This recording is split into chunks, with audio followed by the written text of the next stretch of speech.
podcast focused on young adult literacy, brought to you by the Ocean County Library's Teen Literacy Work Group. My name is Cecilia. I'm one of the teen librarians at the Toms River Branch. Joining me today, we have... I'm Courtney. I'm the teen librarian at the Stafford Branch. My name is Summer, and I am the teen librarian at the Long Beach Island Branch. And I'm Kristen, the teen librarian from the Little Egg Harbor Branch. On today's episode, we will be talking about horror books.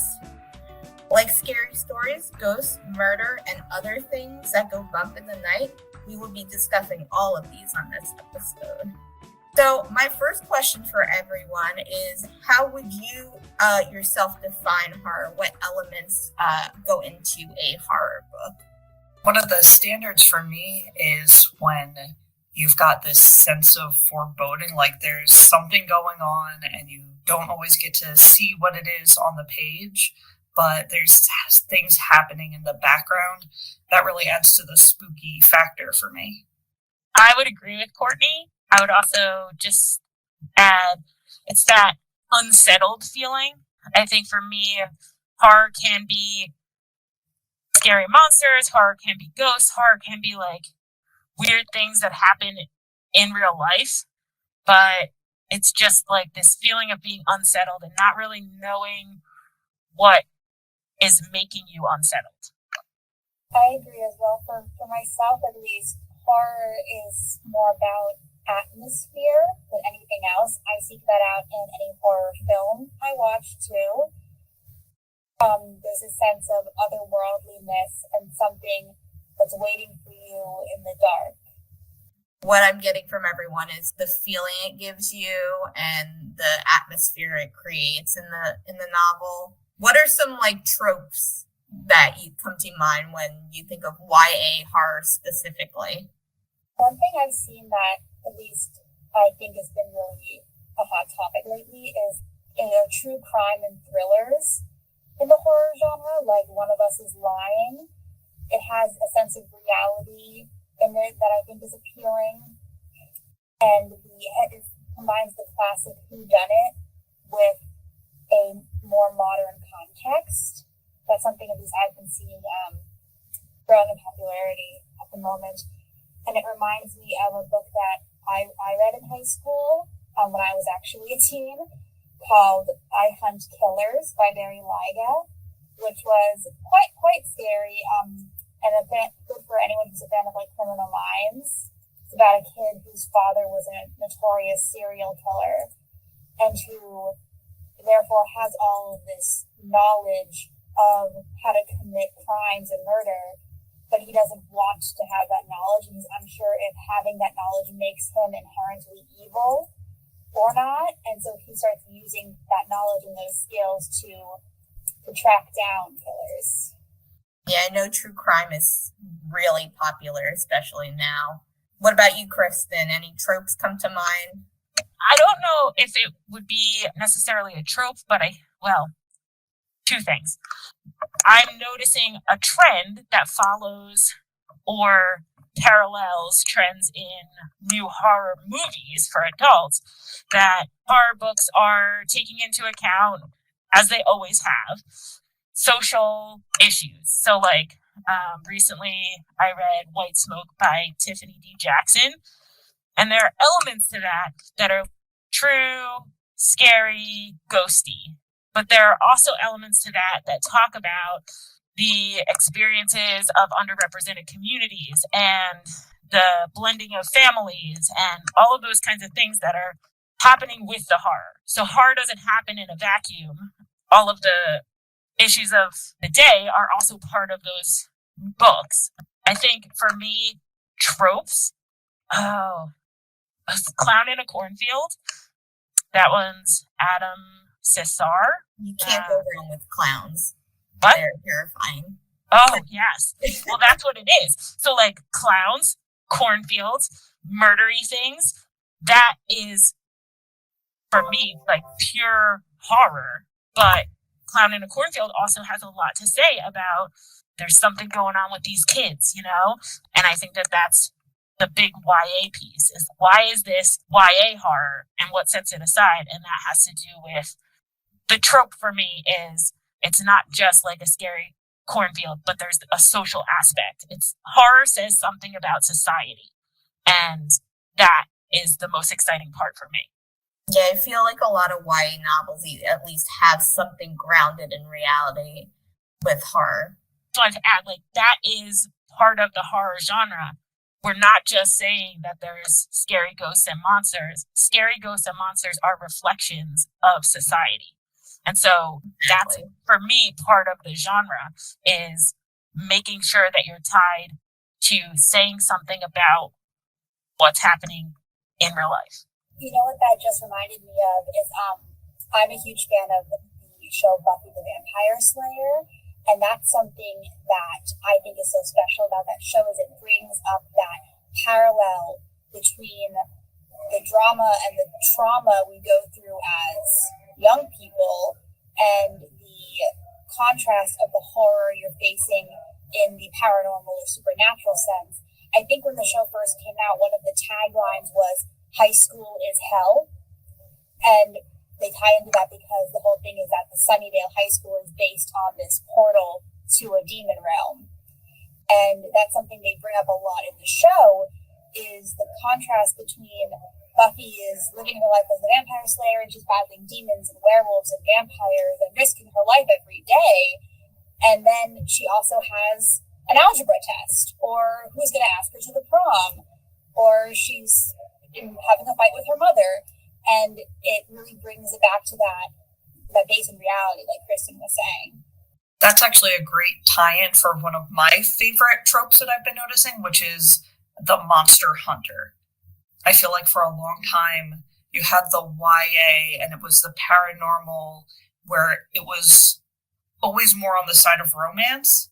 Not all of it, but a lot of it was more on the side of romance. And now I'm reading a lot more where it really is digging into this like horrific situation where you've got a teen, a young person who has the knowledge or the ability to try and fight something that is doing harm in their community, and they feel like they're obligated to do it. But I mean, they're too young to have this responsibility. It's a responsibility no one's really prepared for because they're fighting literal ghosts or monsters.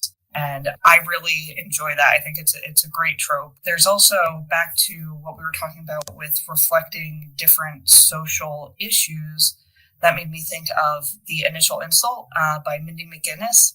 One of the main characters in that, her parents die when she's young, and she goes from living a relatively comfortable life to being raised by, I think, an uncle who doesn't really want anything to do with her, and who he lives out on, the locals refer to it as the White Trash Zoo. And it's this place where he has wild animal attractions, and she's not got the coolest clothes, and she never has any money. It's pushing her to the brink as like a person to really be able to feel that difference between when she was growing up as a child to have the family support and be accepted into her community, to what is she capable of when she is pushed outside of her society, essentially. I was just going to say what Courtney said about what she brought up about the transition from, I guess, back in the early 2000s, a lot of paranormal fiction was based in romance. I was thinking about that as well, especially with the vampire genre. I'm a big fan of vampires in many contexts, and something I've been noticing lately in the publishing world is there are a lot more vampire books coming out, both in YA and in adult fantasy and horror, but they're not necessarily fantasy romances or paranormal romances. And I was talking to my friend about why vampires are coming into vogue again. And one thing they came up with was because a lot of the people that were big readers during that surge in the 90s, Anne Rice, and the early 2000s are now writing fiction about monsters, and they're drawing on that nostalgia to create something new within the genre. I never even thought about that. That's actually a really good point. Yeah, there's Lost Girls that just came out by Sonia Hartle, and that's a queer take on the vampire trope. There's also a short story collection I read called Vampires Never Get Old that does a bunch of different stuff with the topic. and there's a couple more. It's coming back. And I keep telling everybody, vampires are coming back. It's the best day of my life. Yeah, I've noticed a lot of queer vampire stories have been coming out lately. We just got one in called The Coldest Touch, which looks amazing. So we talked a lot about tropes, but let's talk about what you guys like. What you personally enjoy about horror fiction. Have you read anything lately that checks every single box for you? I like The Final Girl.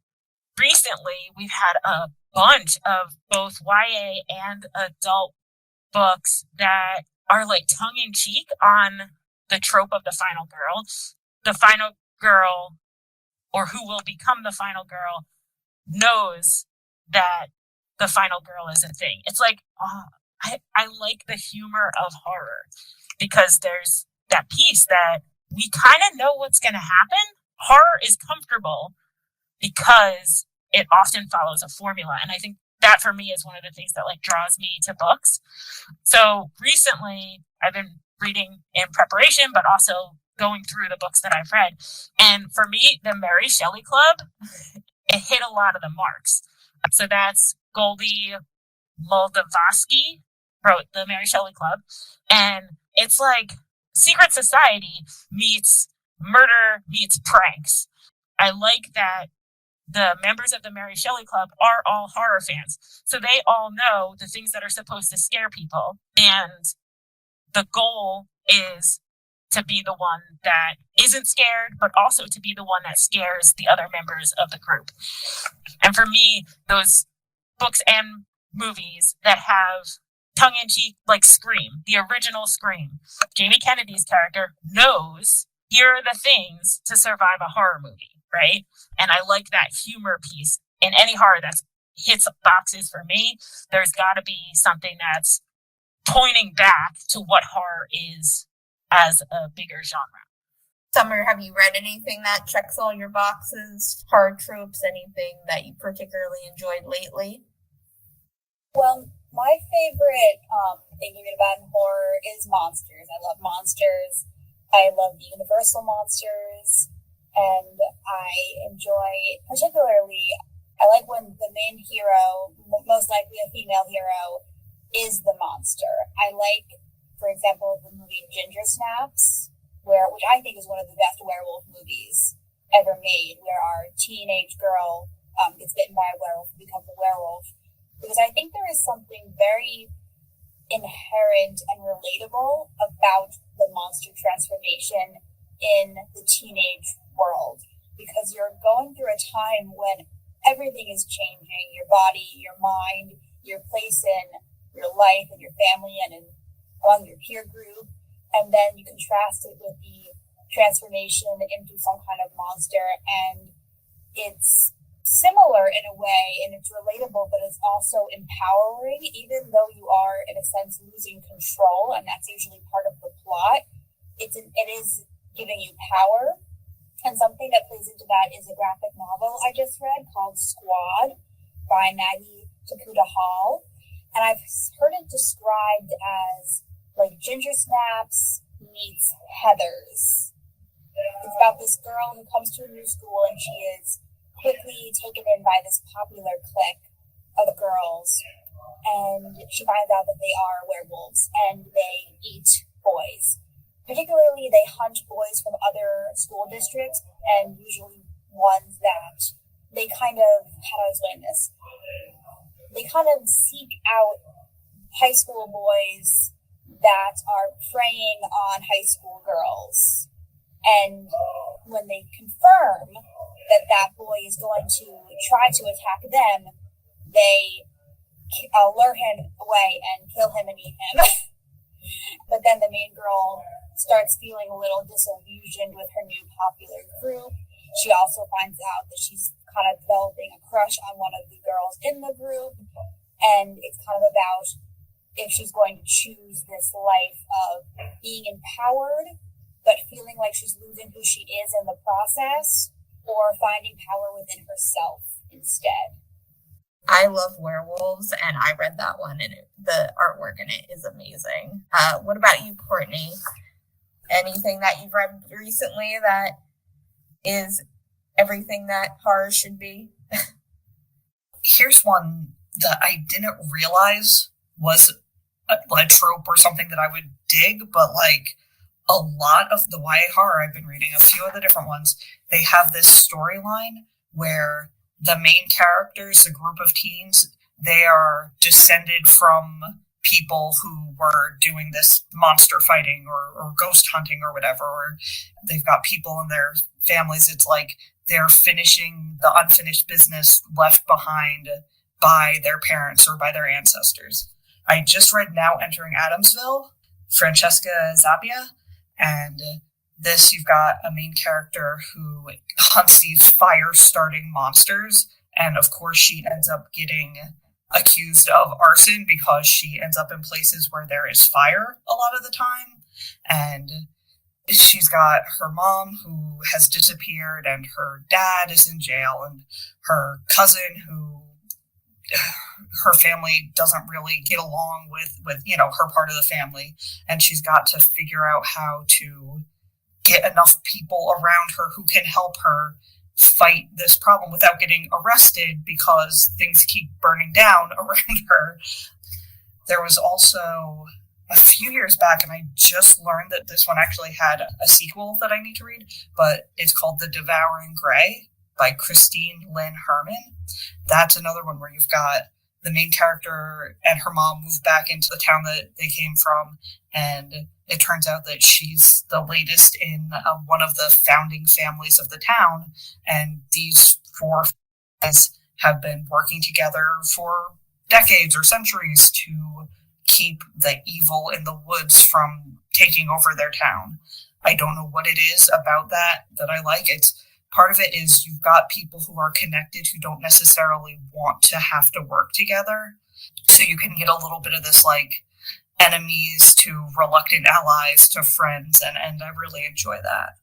So our next question is, what scares you the most when reading? What has been the scariest scene or scariest book that you have read?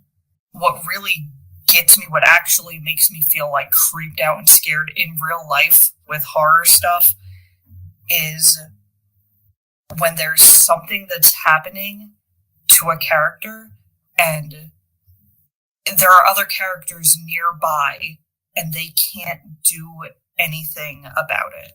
It's not visible to them or not perceivable or perceptible to them.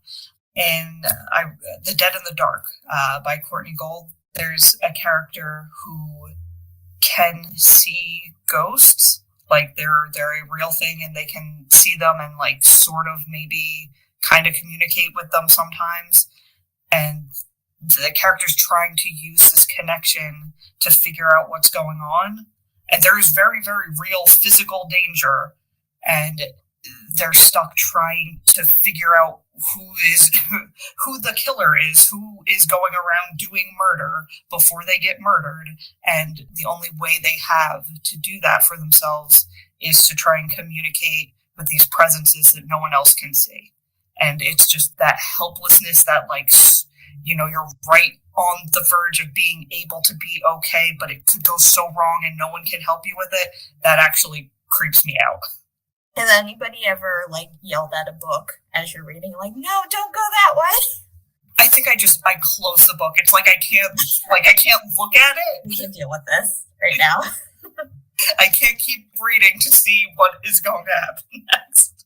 I definitely do that more with movies. It's got to be infuriating to watch horror movies with me because I, like, if there is a creepy doll, No. I would move. Why would you stay in this house? Just like leave, because creepy doll, weird, ghosty, haunting type situations. I would immediately be gone. I'm like, I don't understand why these people are staying here. Now with a book, I feel like it's a slower progression.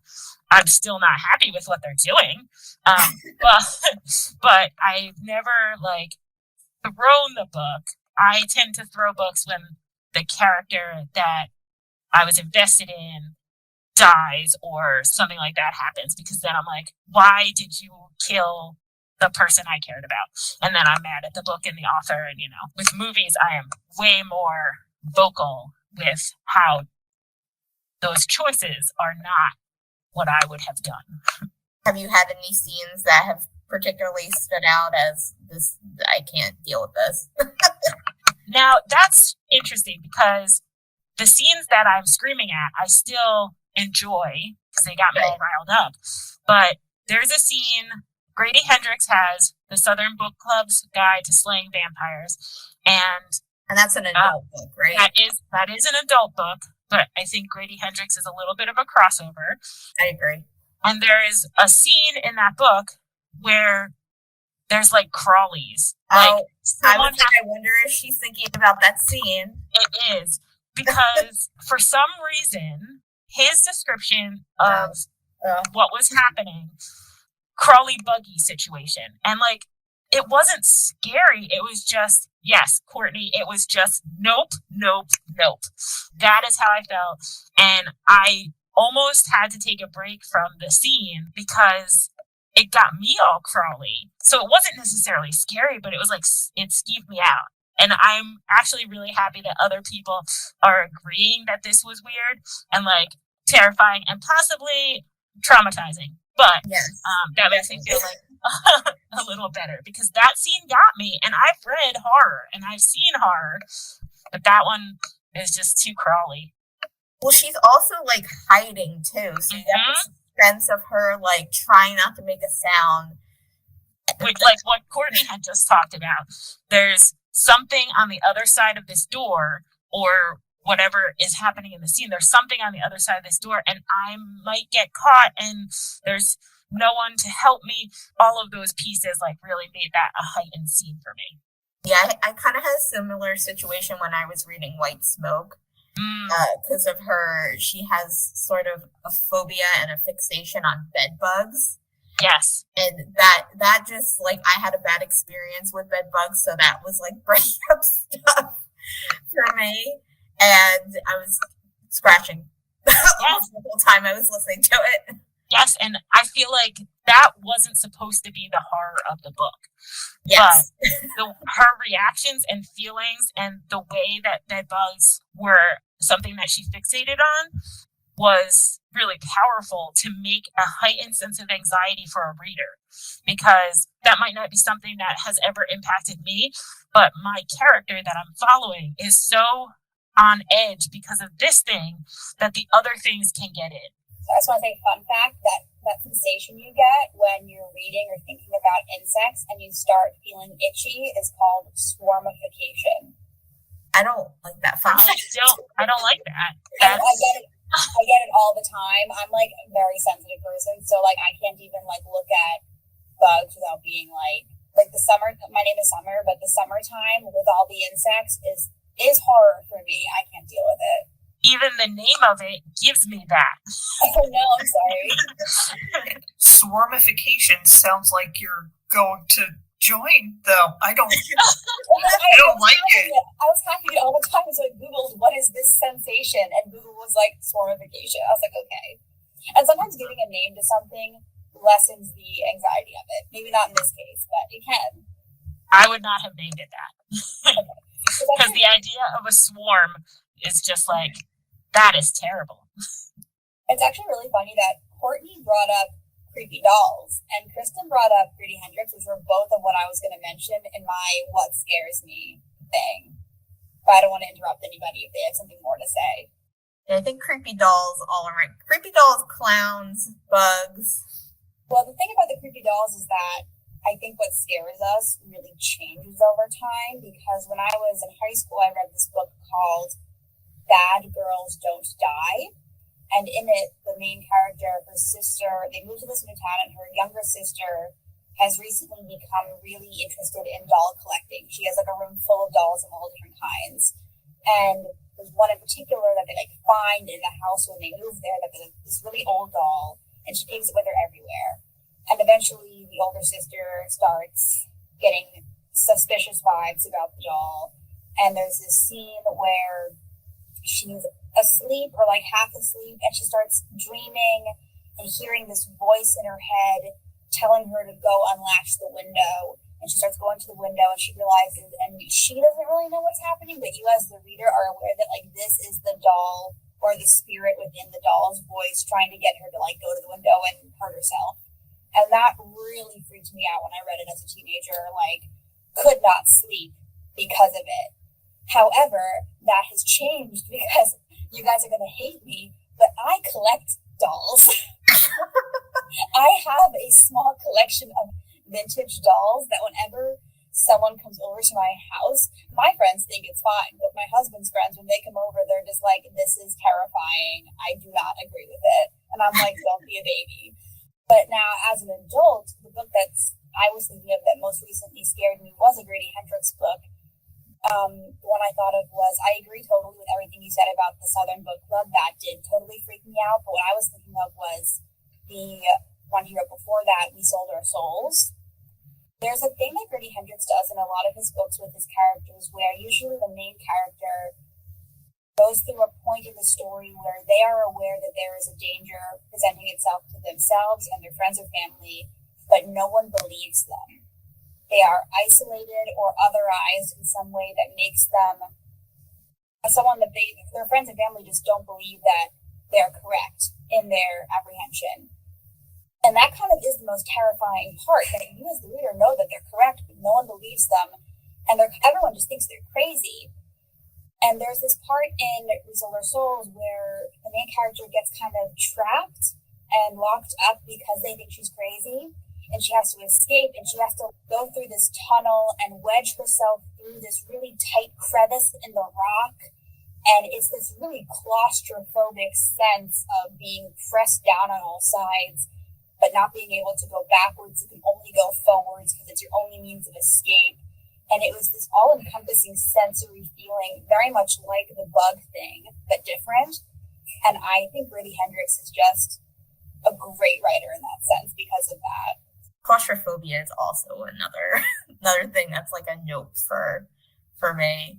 I know in Stephen King's The Stand, one of the scenes that everybody says is the most horrifying is going through, I forget which tunnel in New York it is, but the characters have to go through it. I think they go through the Lincoln Tunnel. The Lincoln Tunnel. They go through it completely in the dark, in the middle of this plague that's going on within the nation. So you don't know, like, if anybody's gonna, like, pop out, and it's, like, completely in the dark. That is a very, very unsettling scene. Side note, in about April of 2020, my dad told me that when he was going on walks, he was listening to The Stand, and I was like, Dad, are you kidding me right now? And he was like, why? What? I'm like, you're listening to a book about a plague while walking around town right now? He was like, oh yeah, I guess that's a little weird. Well, I might be just as weird as your dad, because around June of 2020, I started reading The Shining. And I was like, we're stuck in here, and I wonder what's going to happen. Because that wasn't pandemic related or plague related. While they were in Colorado, they were isolated. And that was scary. It was scarier because we were also in a situation where we were a little isolated. I wanted to ask if you read the Final Girls support group, the most recent Grady Hendrix, because I know we were talking about Final Girls for a minute.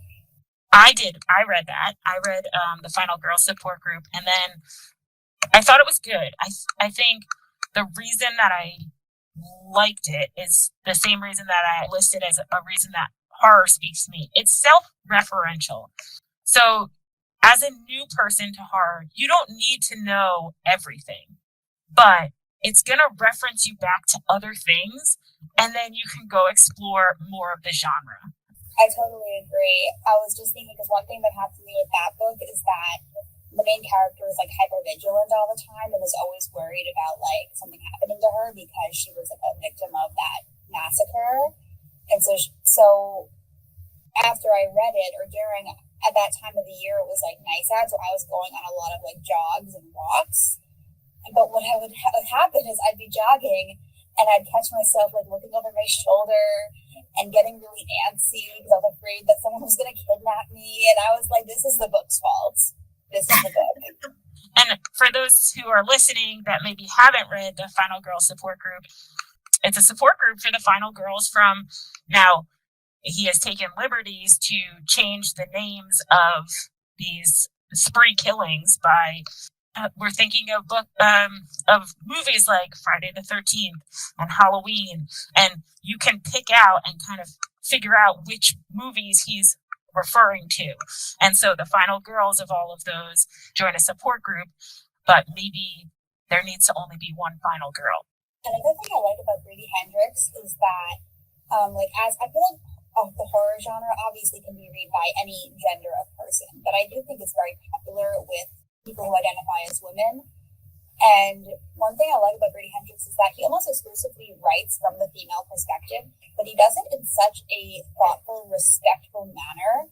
And I never feel like even though there are women in situations of fear and danger and violence, it's never like the violence against women is never graphic in a way that has made me feel uncomfortable. I mentioned that I think Grady Hendrix is crossover, and I enjoy that there's somewhere to go. So for those readers that have read all the horror in the J section or in the YA section, and they're looking for something a little bit more, but not necessarily experience with maybe more mature content, Grady Hendrix and some Stephen King books are really nice crossovers to like introduce you to adult horror. And I think that that's a good place to be able to refer people who are looking for something more, or those new adults who are looking for adult books, but horror. We do have Stephen King books in the YA section. Yes. Like The Girl Who Loved Tom Gordon. That one I read when I was in high school, and it is incredibly creepy because she ends up lost in the woods. But that is a good book. I'd forgotten about that one of his. Yeah, we've got It in the YA collection, Stephen King's It. I would call Stephen King's It like full blown horror. Absolutely. Though as graphic and disturbing as you can possibly get. So if you are looking for crossover, yay, Grady Hendrix, use your discretion with some of the Stephen King. Absolutely. Yeah, maybe like search the internet for content warnings just in case. If you have something that is a hard no for you, maybe do a little research beforehand, but yeah. Yeah, I think The Girl Who Loved Tom Gordon is probably a good starting point first. You're just getting into Stephen King because it's not as thick as his other books, and it is about a young girl too. I think sometimes age ratings are obviously there for a reason, but sometimes they can be so arbitrary, especially when it comes to a topic like fear.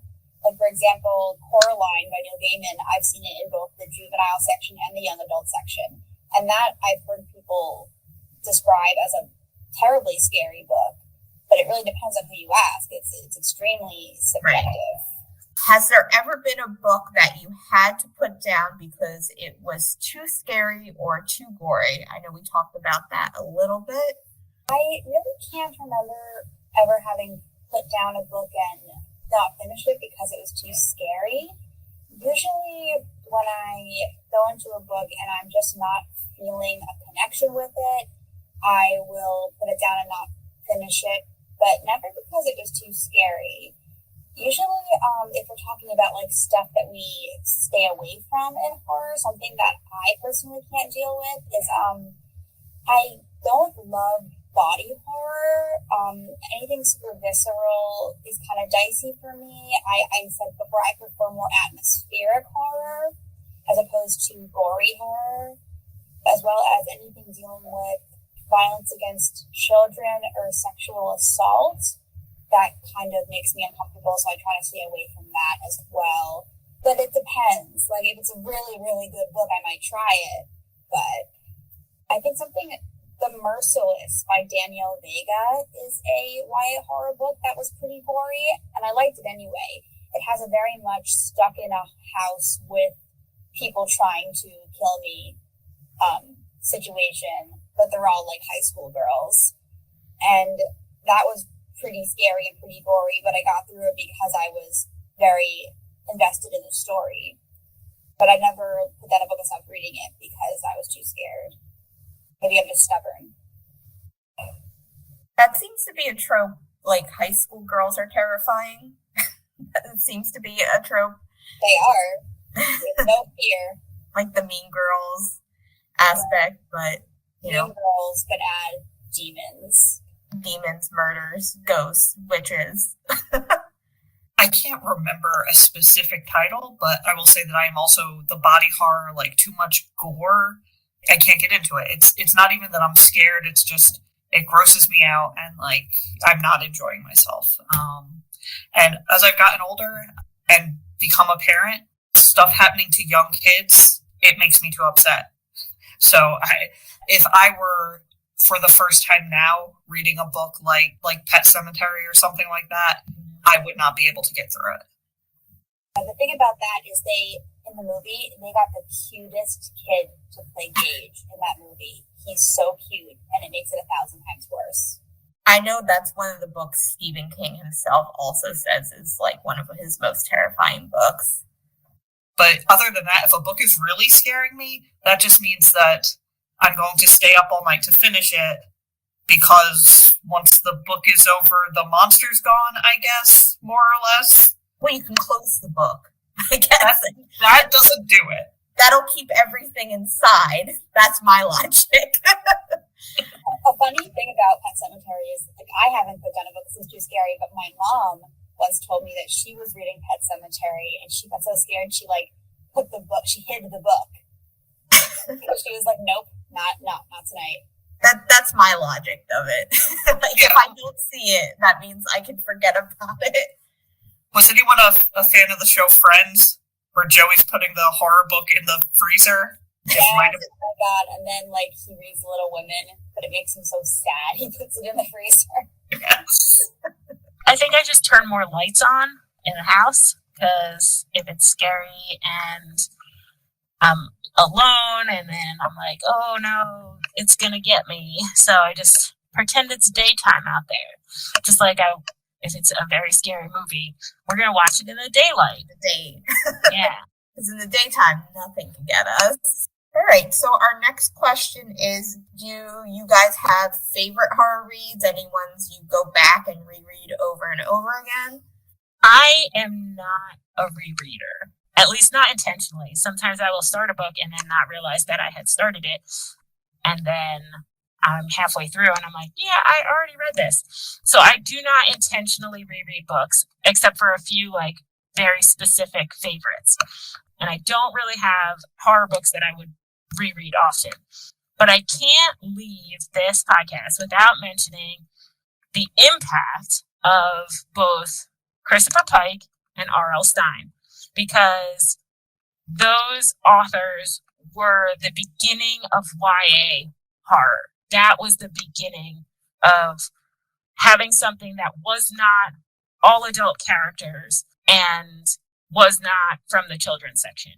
So I just finished the first book in the Return to Fear Street series, and it's the same experience from being a teen in the library and like ripping through the Fear Street books, because it feels like home. It feels like I know, even though they're brand new characters or people I've never met before, it feels like I know what's going to happen, and it's so easy to get immersed in the horror of it and whatever is going on.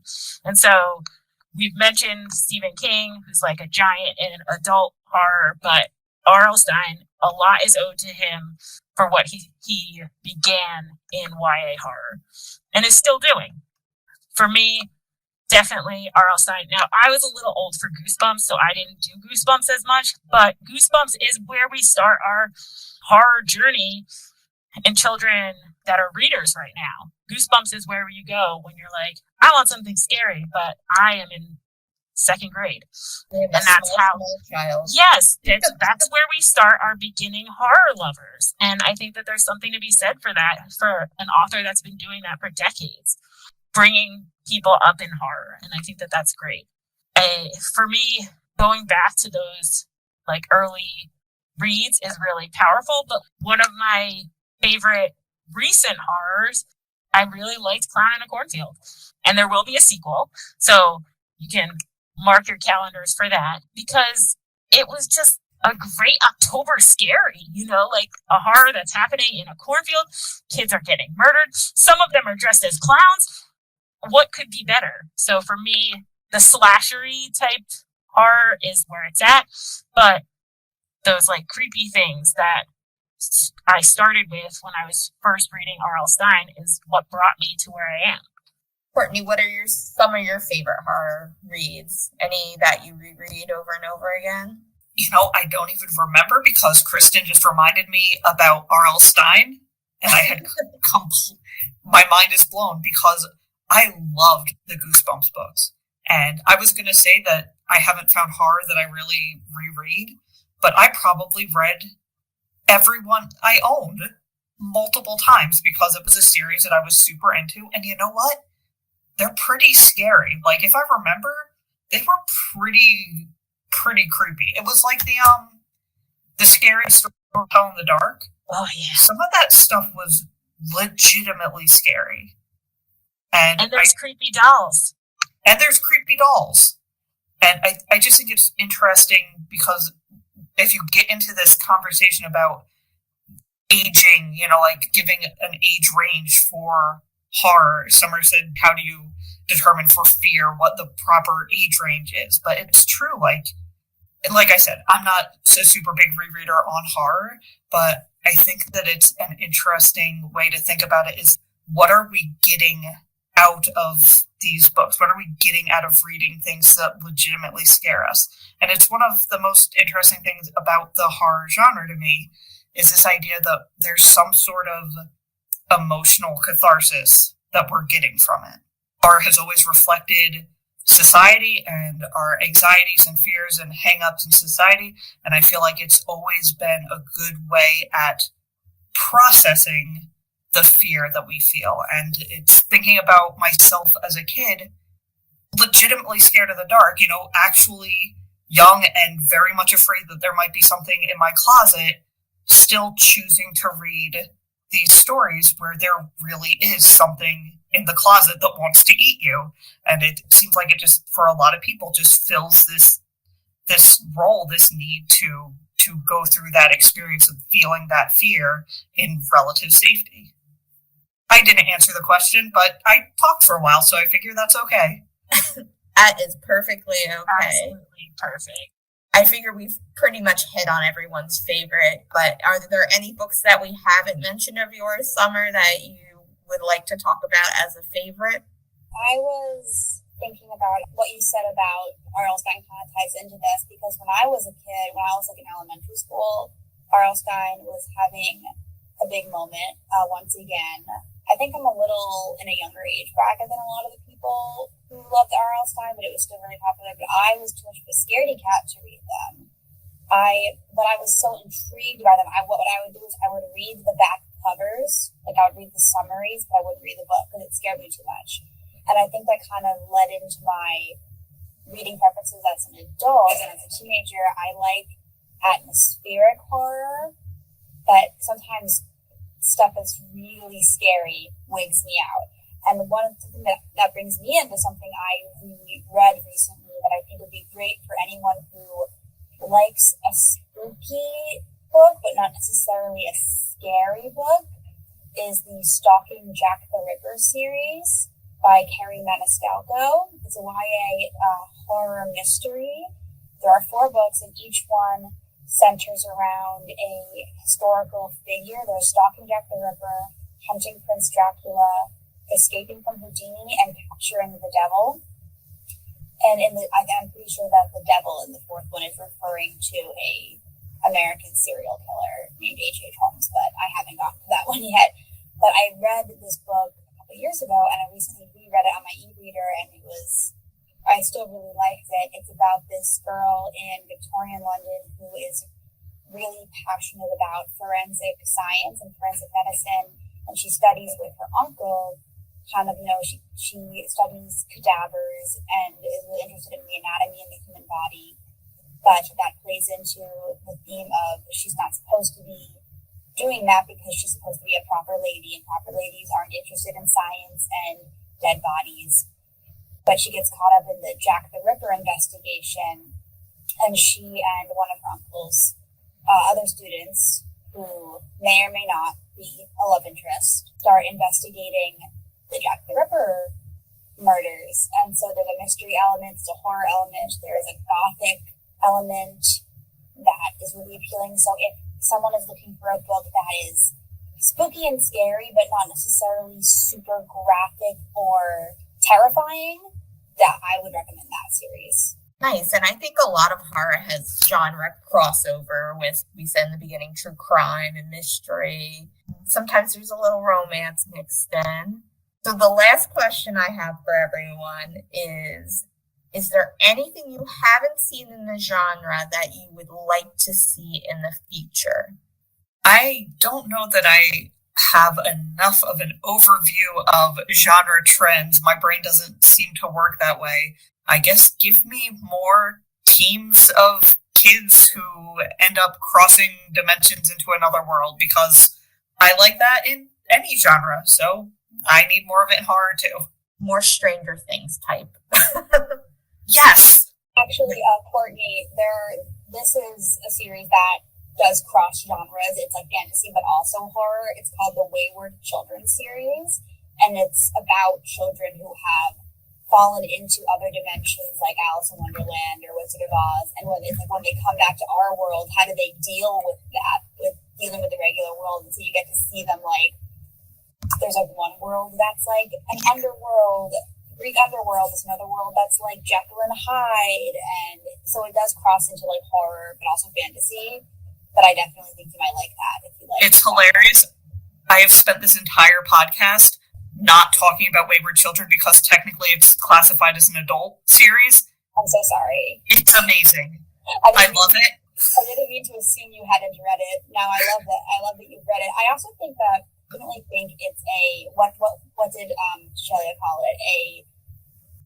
If you evolve past YA horror and you want to try something a little more, if you want to evolve past YA into adult, that's a good starting point. Because also, a lot of the characters are teenagers, even though it's technically classified as an adult book. I think it's a good crossover.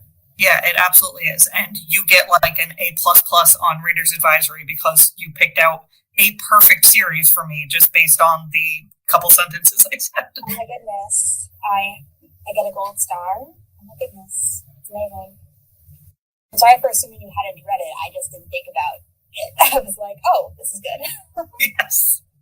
Shauna Maguire has also, if you like Shauna Maguire, who is the author of the Wayward Children series, she has an adult book that is horror and science fiction called The Middle Game, which is like alchemy and crazy, crazy stuff. That's amazing. I feel like I've been talking for so long and I'm dominating the conversation, and I apologize.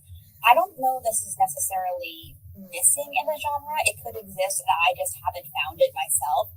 But something I really like is horror comedy, like when horror can laugh at itself and parody itself. And I like when horror and paranormal stuff kind of makes fun of itself. Our World But Different, like, it's two supernatural creatures, but they're also like the odd couple, and they're living a fairly normal life, but also there's supernatural stuff happening, and it's like situational comedy, but with monsters. I really enjoy. And maybe it exists and I just haven't found it. That just reminded me of a book that came out. It's called You're So Dead. It doesn't have to do with monsters. It deals with influencers. Yes, it was so good. But that's another like horror comedy one. So maybe it is starting to get like a little traction too. Yeah, I love the crossover genre, like the mixing of two, the horror and the comedy. Because I think there is something to be said about these horrifying situations happening and finding humor in that sort of, because they amp it up to the ridiculousness level. And I think from what I understand and I've read of the summary of You're So Dead, that seems to happen in that. Yes, I read You're So Dead, and it was thoroughly enjoyable.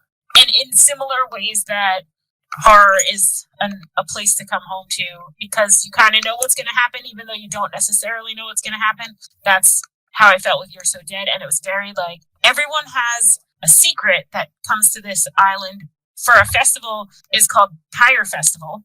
So we know what the reference is, right? So, and we know what happened with Fire Festival, and now we're at Pyre Festival, and I don't feel good about what's about to happen. And so it was definitely a fun, tongue-in-cheek read about both influencers, but also kind of the thriller genre as a whole. I love that self-referential stuff where you can read a book and then leave the book with 4 or 5 different things, either podcasts or movies or other books that you found from reading the book. So I want more of that because I know that I haven't explored everything that horror has. And so seeing more books that are referencing the popular culture of horror, I think would be something that I would enjoy. What I've been noticing, I would like to see a little bit more people of color writing in the horror genre. I was so excited to see Tiffany D. Jackson come out with a true horror book. And I didn't mention it because I haven't actually finished the book, so I don't have a ton to say yet. But The Taking of Jake Livingston by Ryan Douglas. I don't know if you've seen the cover on this one, but it's like spooky. Basically, Jake sees ghosts. He sees them looping their death, which is really makes it hard to do like high school, right? Because you're in your high school and then you're seeing like this car accident continue to happen. And so I have not gotten through the book yet, but it's really nice to see authors of color in this genre specifically, because horror has a lot to say about society. And so seeing more diverse voices is absolutely 100% awesome. On that topic, Kendare Blake just came out with a new YA horror book. She's a Korean author, and she had the Anna Dressed in Blood series that was popular a while ago. I haven't myself read it, so I can recommend it hypothetically. But her new book is called All of These Bodies, and it also, I think, has a vampire-y element to it. Again, I haven't read it, so this is just speculation. But it's on my to-be-read shelf at home because it sounds so good. And I wanted to bring that up, talking about diverse authors. Yeah, I know Tiffany D. Jackson is diving more into the horror genre. Oh my God, it's awesome. Next section. Her next one, I forget what it's called, The Weight of Blood, is described as a remix of Stephen King's Carrie set at the first integrated prom. I was more excited about that one than White Smoke, but White Smoke was amazing. So anything that she writes that's horror, anything that she writes, I think I've read everything that she's yes. written. So. See, it's all good, but I was really happy to hear she was getting into horror. Well, I follow her on Instagram, and she says like when she was younger, that's like what she would write and read and watch, and she loves Stephen King. And she was like, why haven't I written any horror books? So this is like her introduction to horror. And it just seems like she's been writing it the whole time. But she probably has. As like a side project. If you feel like she just cranks out books. That's so interesting. There are authors that can do that. And you're like, how is another one coming out? Like, why? One after the other. Like, Stephen King has got something like at least once a year, if not twice a year. And you're like, how are you doing that? Or R.L. Stine was publishing so frequently. It's just incredible to me because it can take me like an hour to write an email.